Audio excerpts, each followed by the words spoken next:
In Washington, presidents usually go to the Kennedy Center to be honored, applauded, and photographed. Donald Trump's relationship with that building has been almost the exact opposite: tension, boycotts, budget fights, and a lingering sense of rejection.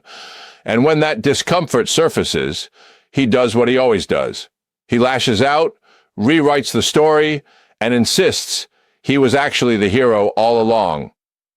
Today we're going to break down how Trump ended up on the wrong side of one of America's most high-profile cultural institutions, how his own decisions around the Kennedy Center blew up in his face, and why his latest attempts to spin that history are being met with ridicule and fact checks instead of applause. Let's get into it. The John F. Kennedy Center for the Performing Arts isn't just another theater. It is the nation's official performing arts center, created by Congress, sitting right on the Potomac with a board that includes presidential appointees. And every year, the Kennedy Center Honors Ceremony brings together political leaders, celebrities, and cultural icons in a kind of bipartisan truce to celebrate the arts.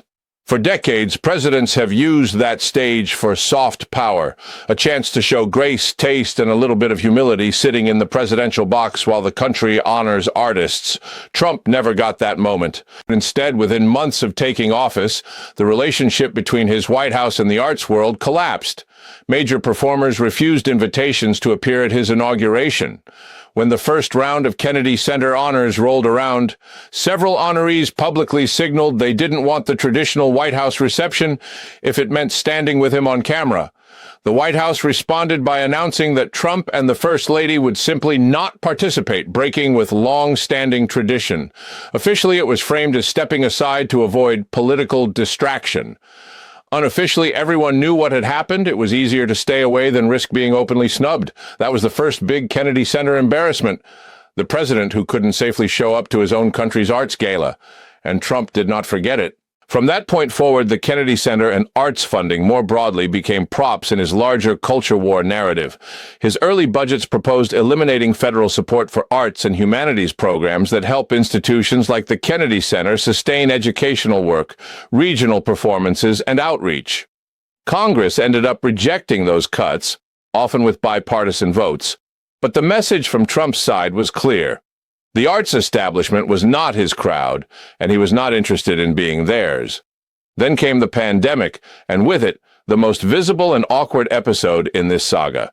In March 2020, as COVID-19 shut down public life across the country, Congress rushed through a massive relief package to keep the economy from collapsing. Buried in that bill was a relatively small line item compared to the overall price tag: emergency funding for the Kennedy Center so it could stay afloat while performances were canceled and the building went dark. When the bill hit Trump's desk, his allies in conservative media and on Capitol Hill pounced on that one provision. They portrayed it as a giveaway to D.C. elites, opera houses and symphonies getting bailed out while ordinary Americans suffered. Trump signed the bill anyway. At the signing, he tried to have it both ways, acknowledging that the Kennedy Center was in trouble financially because of the shutdowns, while also downplaying the size of the funding compared to the rest of the relief package. But as the backlash on the right grew, and as headlines reported that the Kennedy Center was still laying off or furloughing musicians after the funding passed, he shifted into damage control mode. Suddenly, the very money he had just approved became another target in his public comments. He talked about being unhappy with the center's decisions, suggested that maybe the money should be clawed back, and leaned into the outrage his own side had created. It was classic Trump. Sign the deal when he needs the win, then attack the details when the criticism starts, and claim he was the toughest watchdog in the room all along. The problem for him is that the public record doesn't back up the idea that he was some sort of lone guardian saving taxpayers from a corrupt arts cabal. Performing arts institutions, including the Kennedy Center, had seen ticket revenue collapse overnight because of COVID restrictions. Their federal support, which is a fraction of their overall budget, is subject to normal congressional oversight, and their financial statements are a matter of public record. In many pre-pandemic years, the center operated with reasonable surpluses from a mix of ticket sales, donations, and appropriations.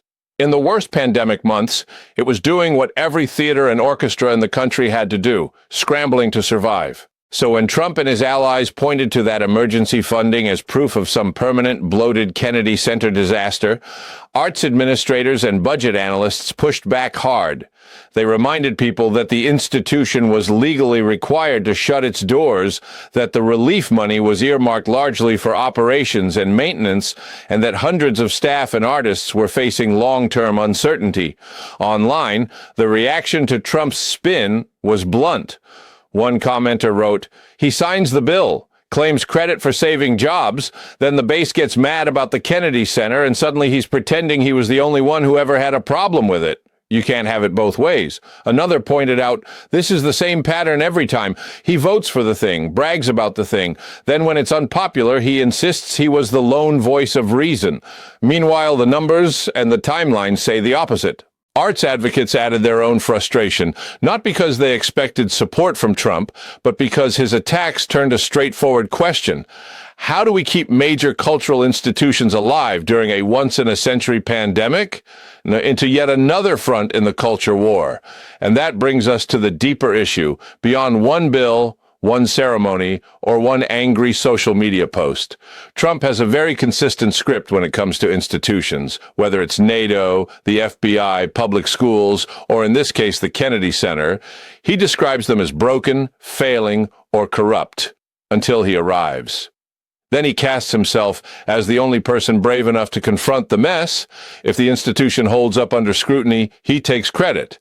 If it resists or pushes back, he portrays it as ungrateful and out of touch.